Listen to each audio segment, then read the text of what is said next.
Hello and hi everybody, this is Jinas from English House, and I'm finally happy and proud to be a part of this new segment called Inspires. Yesterday, our brand manager approached me with this idea and I found it really interesting, like giving out some pieces of advice for people who are in their 20s. Okay, stay tuned.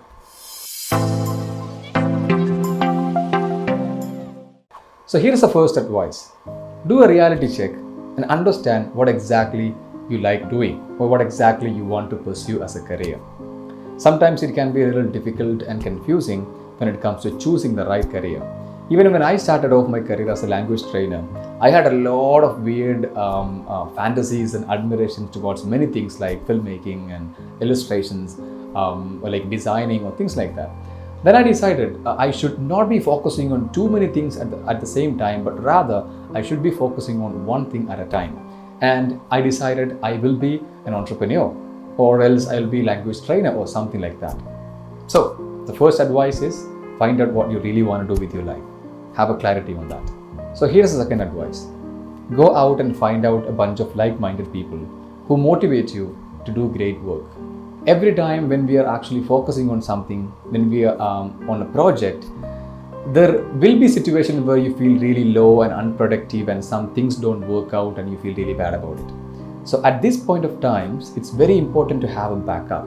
It's very important to have a bunch of people who stand by you, who inspire you or motivate you to get back to work and get great stuff done.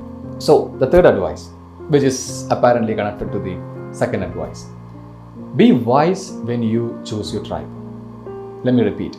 Be very wise when you choose the people to be in your circle. Okay? I told you your circle, or the people in your circle or in your tribe motivate you a lot or inspire you to do great stuff.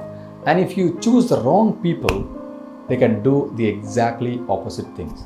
They can put in negativity into you and they can totally ruin you. So it's very important to choose the right tribe. Keep that in mind. So here comes the last advice. Never ever lose hope. Because hope is a great word that you can trust and believe in. When you are in your 20s, it's never ever the right time to give up. Because you will always be having time to improvise, to start over again, to work on your skills, and to get some great things done. And that being said, I would like to tell you that I never intended to divide people on the basis of their age. And I believe that age is just a number and time is an illusion. Thank you so much for watching.